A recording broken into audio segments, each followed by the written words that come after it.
Ladies and gentlemen, it is my privilege to introduce to you Carol Queen.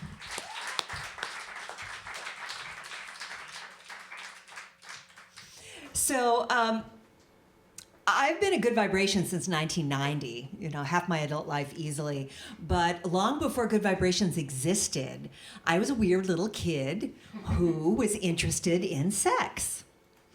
And talking to Eric and Reba, I thought back to those days when I was just starting to figure out, I wasn't sure what sex was. I wasn't sure what any of the definitions actually really meant. Didn't have very good sex education, as some of you I'm sure also did not. But I was 11 years old and I was paying attention to the world around me. And I was pretty sure that what was the most interesting thing that I had access to out in the sticks in Oregon, which is where I grew up, nothing fancy like Portland, I was out in the sticks.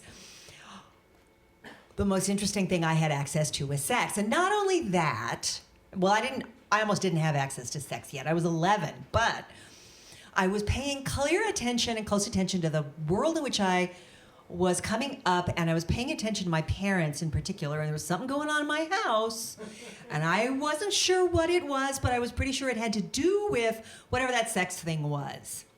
So I was the 11-year-old who was always talking about sex, even though I didn't know what I was talking about. But I knew more than most of the other kids did, so I had, a little bit of a leg up. And I was the kid who was always, whenever I saw a big dictionary, I would go and look up all the sex words I possibly could and tried to get them in my mind so that I knew what they all meant. That way then, at school, among the other 11-year-olds, I could use them accordingly and get more cred. So by the time high school rolled around, I was the kid who talked about sex in the halls all the time. Now, I had a secret thing that was going on as part of this research. Around the time that I was 12, 13 maybe, I became aware of the words orgasm and masturbation. And I was pretty sure I was interested in these words. A lot interested in these words. But I wasn't sure exactly what they meant, exactly. And I already told you there was something going on around sexuality in my home. I just knew it would be a bad idea to ask my mother. Definitions. When I was 11, I can think back. I didn't even tell you guys this in the car yesterday when we were practicing this story. But I can remember my mother asking me if I knew the definition of the word masturbation. Now, I had looked it up by this time. And the definition that I had access to in the big, thick dictionary was a little half-assed and not very helpful. It said something about polluting with the hand. And I kind of maybe thought maybe I knew what that meant, but I wasn't quite sure. My mother was asking me if I knew what masturbation was. And I was pretty sure I could have given her a definition, but I also was pretty sure that I didn't want to be made a fool of if I was a little bit wrong, right? 'Cause kids got pride. So I said I didn't, and all Mother said was, good. That's a true story. Well, so I started trying to find the fucking definition. And we lived out in the sticks, as I told you. There was no library in my little town. There's a library in the school, but no books that were helpful. I found words in my mom's women's magazines, but nothing very precise. And every time we went into Roseburg, the nearest town, I would get dropped off at the library. I would go in there and I would sleuth around. I would go into the grown-up section where I wasn't supposed to be yet, and I would try to find the definition of masturbation and orgasm, because I was trying to do what I thought masturbation was, and I was not having any luck. And I knew that masturbation and orgasm were supposed to be connected somehow, like the culmination of the masturbation was supposed to be an orgasm. I thought I had that figured out, but it was not working. And it wasn't any easier on me that I didn't know exactly what an orgasm would be if I had one. I thought, based on the information that I got from my readings and my research, that if I had one, I would notice. And I would say, that must be that orgasm thing I've been waiting for all these years and trying to look up in the Roseburg, Oregon Public Library, but no such luck. And then I picked up a Mademoiselle, I think it was, magazine in 1973. And if I'm correct in remembering that this was the magazine and the year, it had an article about Betty Dodson, who would later become a friend of mine, the mother of masturbation. Although I'm going to tell you guys, I think that masturbation existed before Betty. But I'm not positive because I couldn't find a proper definition of it. It's possible that she actually launched it herself there, right before 1973. I don't know. I learned a new word, vibrator. And I thought,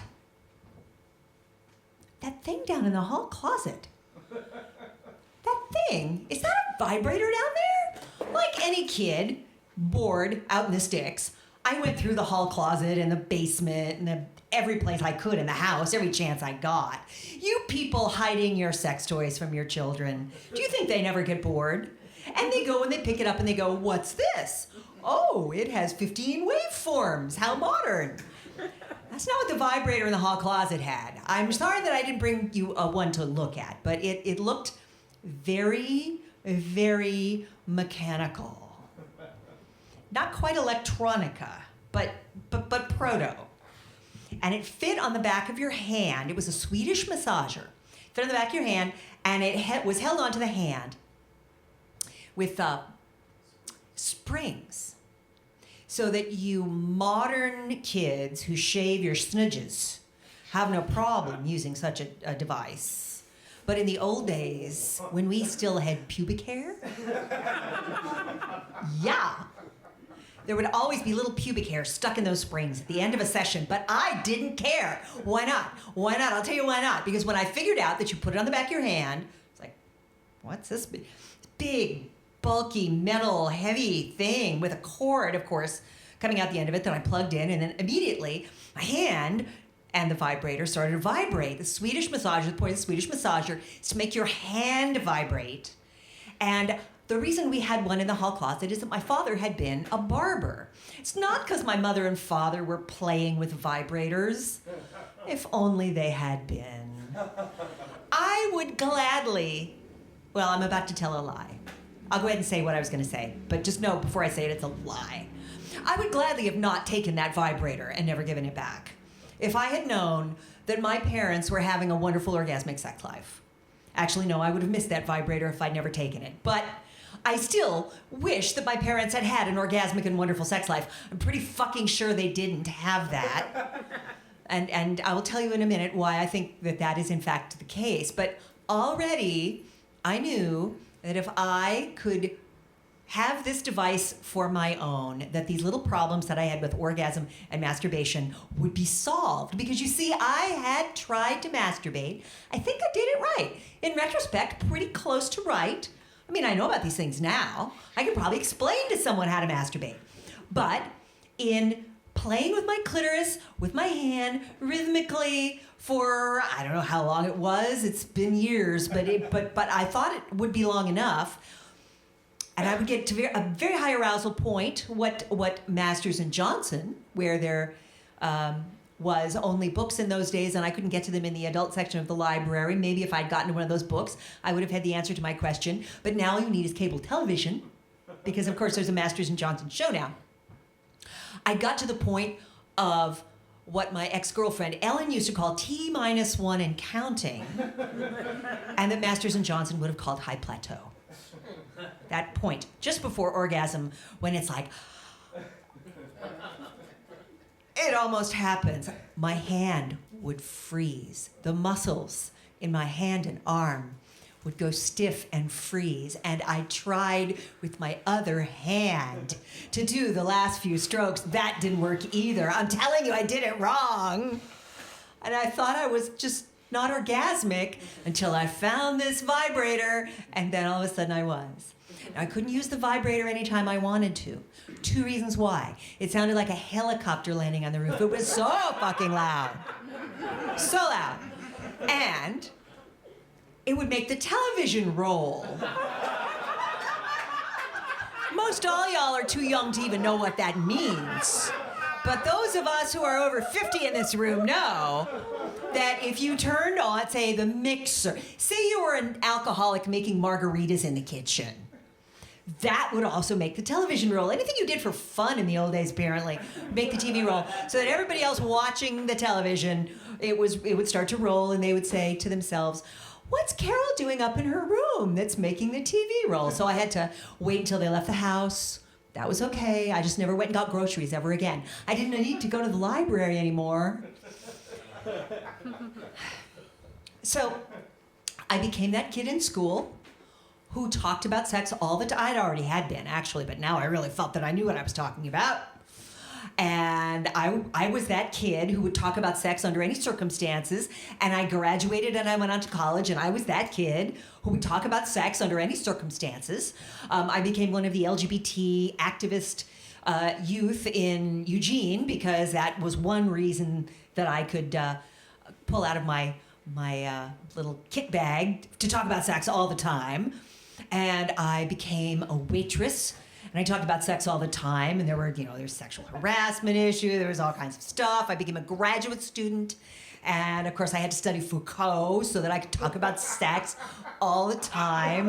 And I didn't know that there was an appropriate job for me out there for many years. We're about to fast forward to San Francisco, but let me tell you one more thing about my mother. Once my father died in the early 80s, my mother started to disclose things to me that she had never told me about before. She was not a big talker about sex. Kind of like me, this me that you've met tonight or that you already know, kind of like the opposite of my mom, on purpose. And my mom finally told me, after my dad died and there was no more fussing to be had or done, she said that she was actually glad that I was a lesbian, which I was in those days, because that way I didn't have to spend my entire sex life just lying there looking at the ceiling. Oh, right? The ceiling. And I actually think that that's why they started to put like bumps on ceilings in the 1960s, is for women like my mom. Have something to look at up there. And she told me that she had been sexually abused as a girl by a family member, and that she had never, ever had anything in her life that had helped her heal from that. She didn't know what there might be that would change the things that happened to her with that experience. And she had not told my dad until the perpetrator, an older relative of hers, was dead. So my dad, for years and years, didn't even know why this woman that he had loved so much, and there are these wonderful romantic old pictures of them, but I don't think they got good at the intimacy part. She didn't tell me if she'd ever been orgasmic. She was not very articulate about this stuff, but I'm pretty fucking sure that vibrator that I stole from her, which I've been a little guilty that I had stolen my mother's vibrator. Come on, that's not right. And yet, I had to do it. It was my future. It was my future. And I don't think she actually ever used it the way that I did. Swedish massage. It's good for your head. My dad was a barber. That's how they had used it. So I came to San Francisco. And it turns out that there was a perfect job for me here in San Francisco at Good Vibrations. I had been setting myself up for this for practically my entire life. I just want to show you something right now. I think probably most of you have seen one of these. It's conceivable that no one in this room has not seen one of these. What is this, a Hitachi magic wand, right? It's a vibrator. We're not calling it Hitachi anymore, by the way. Hitachi is a company in Japan that now makes satellites. And they don't give a shit that we are still totally addicted to their vibrators. Actually, I shouldn't put it in those terms. Of course they care, but they've rebranded, and so should we. So we just call it the magic wand now. Anyway, the magic wand, the vibrator that Betty Dodson wanted everyone to know about, the vibrator that Good Vibrations was in a way started to put in the hands of women, not strap onto the hands of women, but put in the hands of women. We once had a t-shirt that said, with a Anyway, it's the right tool for the job. I was all of a sudden selling these hand over fist in my new job at Good Vibrations, and I could tell when somebody came in to Good Vibes who had never ever seen a Hitachi magic wand before, because they would ask for it by name oftentimes. There are plenty of articles about them, and women would tell each other, or sometimes guys would tell new girlfriends, oh, there's this vibrator called magic wand, you gotta have one. They're great. And women would come in and they would ask for the magic wand by name, and I would go and I would show it to them, and their eyes would get big as saucers. Their eyes would get really big. And when that happened, I knew that probably what was going on in their head was, I've heard of this Hitachi vibrator. I know it's really a fabulous vibrator. I know I want one. And I'm going to masturbate with it. I'm going to start to masturbate because that way I can be in charge of my own orgasms and my own pleasure. And I want to do that. That's great. And masturbation is like having sex only by yourself. And having sex is, what's having sex? You know, Bill Clinton said he didn't have sex with that woman because his definition of sex was just as narrow as many people's in this country, i.e., penis vaginal intercourse, and they look at this thing with a tennis ball size head and they say, I'm supposed to do what with that? Well, no, that's postgraduate use of a magic wand. I don't recommend that. I'm not telling you that somebody's never done it. I'm sure somebody has, but that's not what they're designed to do. And by the way, if you're going to do that, I would recommend that you dunk it in tool handle dip first.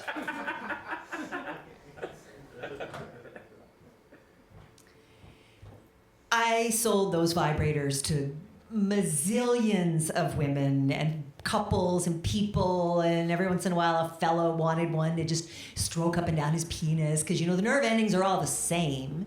You think we're opposite, so that's just bullshit. All you need is to play around the vibrator for a few days, and then all this opposite nonsense just goes away. It's just not true. It's ridiculous. There's one magic wand sale I remember as vividly as if it were yesterday, even though it's been close to 25 years now that it happened. I hadn't been there at Good Vibes for very long, and a woman came in who was not just my mom's age, she was older than my mom would have been. My mom died in 1991, and she was 71. And this woman was late 70s, if she was a minute, and she might even have been 80. And she had her little sort of grandma hairstyle on, and she walked right up to me and she said, would you sell me a vibrator? I've decided I don't want to die without knowing what an orgasm feels like. That still makes the hair on my arms stand up when I say that all these many years later. Of course, I sold her a magic wand. I showed her another bunch of stuff, but sold her a magic wand. I hope that magic wand lived under her bed for another, in the bed table or wherever she kept it, for another many healthy years, but I don't know. I never met her again. I never saw her again. But when I think of her, I just wish that there had been a place for my mom to go to ask the same question of somebody. I just wish there'd been a way for my mom, with her years and years, decades of difficulty around sexuality that was so upsetting to my dad and freaked him out so badly because he didn't really know what was going on, and it just never really, really clicked, I don't think. Not the way that we know it can happen. I wish there had been someone for her to go to, her to know that that was possible, the possibilities that we're trying to create together just by talking about sex all the time. I wish that had been there for her. I realize now that that's what I started doing when I was 11. And I know some of you all do it too, a lot, or just maybe even sometimes. And it's been such an honor to tell you this story. I'm so glad to have been here. Thanks for bringing a little Oregon to San Francisco, and good night, you guys.